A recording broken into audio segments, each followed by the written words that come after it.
The first time we've witnessed violence directed at the opposition leaders during low public activities. In April this year, leaders who included His Excellency Kalonzo Musyoka, His Excellency Rigathi Gachagua, and Eugene Wamalwa were attacked on their way to Kikuyu for a rally. There have been many similar attacks, some in places of worship or targeting opposition leaders, and which have not been acted upon by the police. Only days ago, Excellency Martha Karua, Senior Counsel, and the party leader of the PLP experienced an attack while accompanying clients for the lawful implementation of High Court orders at Gatoto Primary School in Mukuru Kwa Ruben, where court-directed security was not provided despite express judicial orders. These incidents, together with the events unfolding across the country, raise serious questions about whether public institutions are discharging their constitutional obligations impartially and effectively. Kenya cannot become a nation where organized violence is answered by organized retaliation.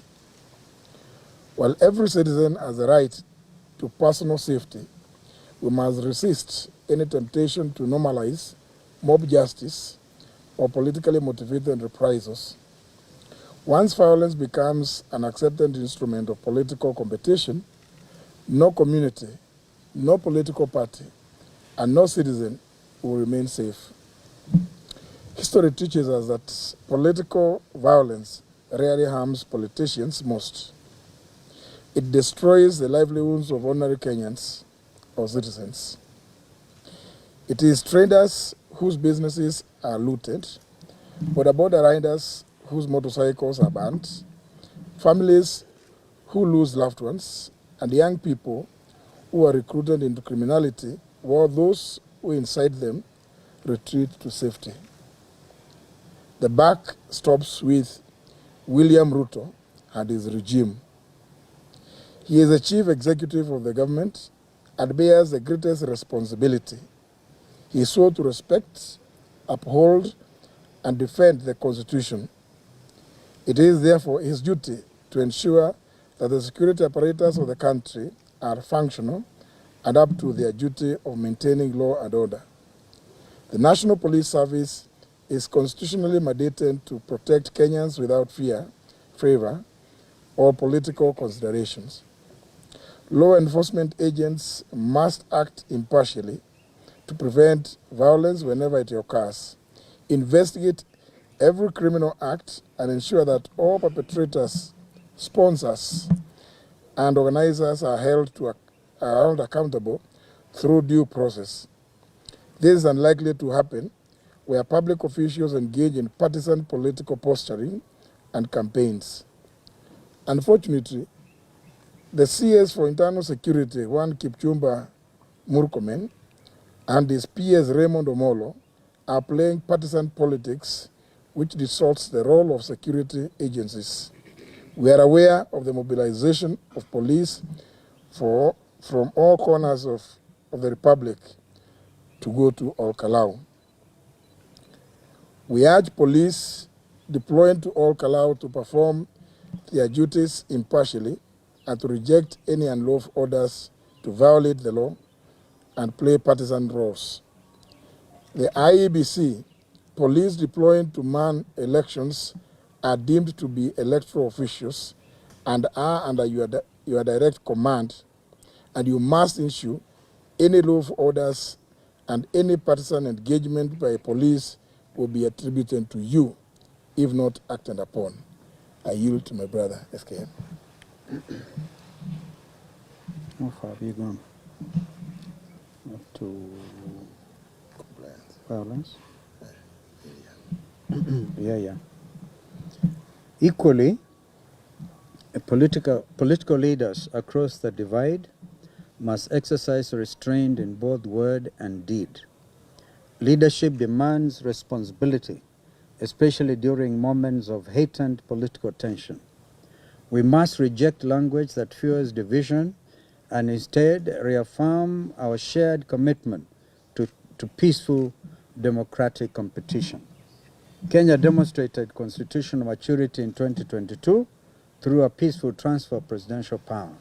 We must not allow that achievement to be undermined by a growing culture of intimidation, goonism, and politically sponsored violence.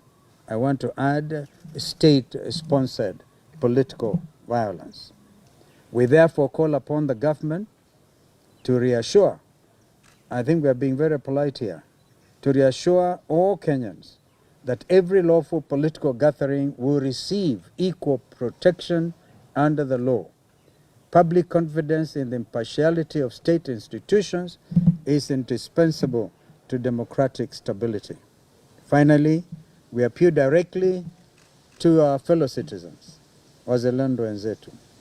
Do not allow yourselves to become instruments of violence on behalf of any political interest. Refuse to be recruited into gangs. Refuse to retaliate against fellow citizens. These are your brothers and sisters. Protect one another. Uphold the Constitution and insist that political differences be resolved through lawful institutions, not through the streets. To the IBC, as you preside over Al-Kalau by-election, do so under the law and perform your duties with utmost professionalism and impartiality. We have seen the statement by Mr. Efcon. The only thing I remember is saying, don't take photos, whatever. Don't use your phones and what have you. This for Mr. Efcon. We're telling it to you directly and your team. If you bungle Al-Kalau, Kenyans have absolutely no reason to hold you in high esteem. You have powers to sanction anyone, including bigwigs in government, who violate electoral laws as well as those who orchestrate violence. Do not stand idle while the integrity of elections and your very own office is eroded. What happens on Thursday will demonstrate whether or not you are an impartial arbiter. As I've actually repeatedly said, you have the opportunity to prove you are not a William Ruto commission, that you are Kenyan Independent Electoral and Boundaries Commission. And secondly, your capacity to hold a free and fair and credible general election will actually be put to test on Thursday. Kenya belongs equally to those who govern today and to those who aspire to govern tomorrow. We reiterate, the alternative united government. Let us therefore choose peace over provocation, law over lawlessness, and national unity over political division. Let all state agencies, including the police and IBC, serve all equally without fear or favor. We have seen Mr. Kanja, you're deployed of 1,000. I think it's on everybody's telephone. 1,000 police have been deployed to Al-Kalau. We pray to God that this is not another kind of election as happened in Bere North. And the country noted, UDA lost Bere election. UDA lost in Malaba. And we all know that. Why don't you just accept defeat?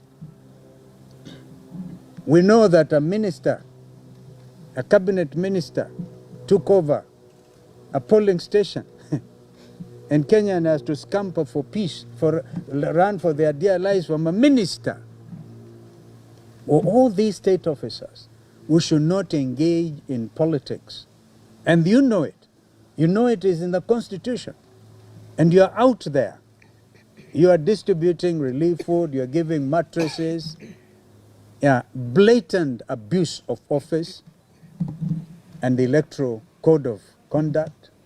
We are watching. The country is watching. In fact, I want to add, the international community is actually watching Al-Kalau.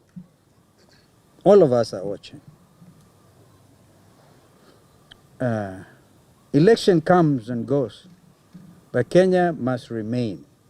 Kenya is bigger than any one individual, let alone those who choose to be used to destroy our beloved nation.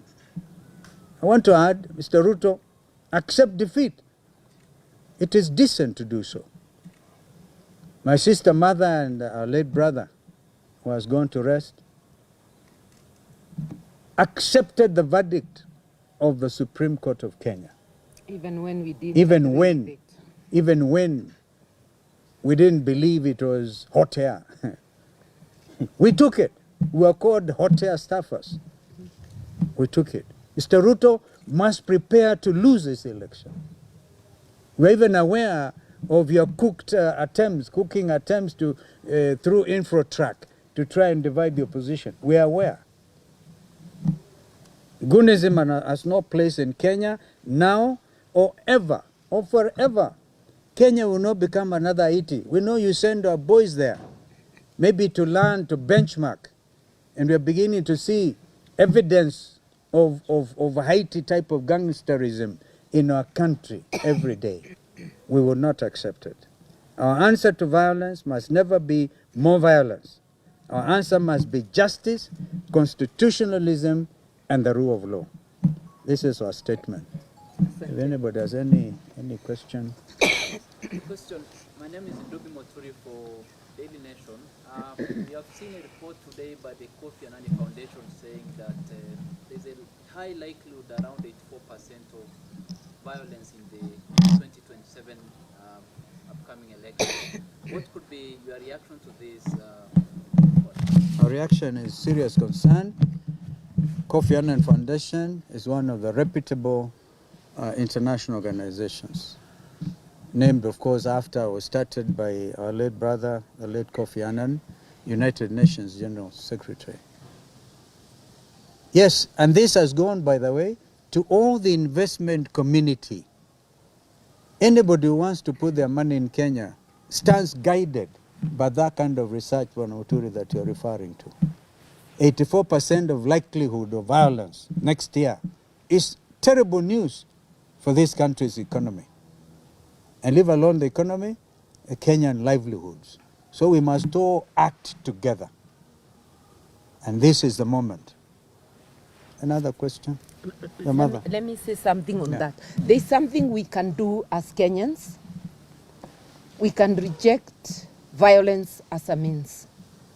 The goons are coming from our homes as citizens, our neighborhoods, our communities. Let us talk to each other. And to the police, the few rogue who are working hand in hand with goons.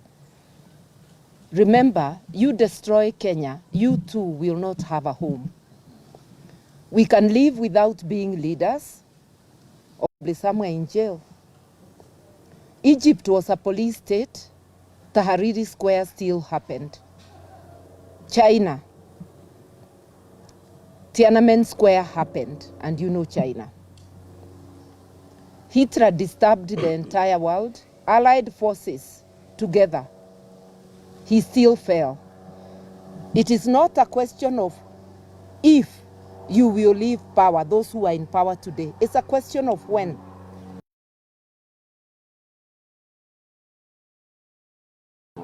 And we preserve our homeland so that in or out of power, you have a place. This is my call to William Ruto and his KK regime and to fellow Kenyans.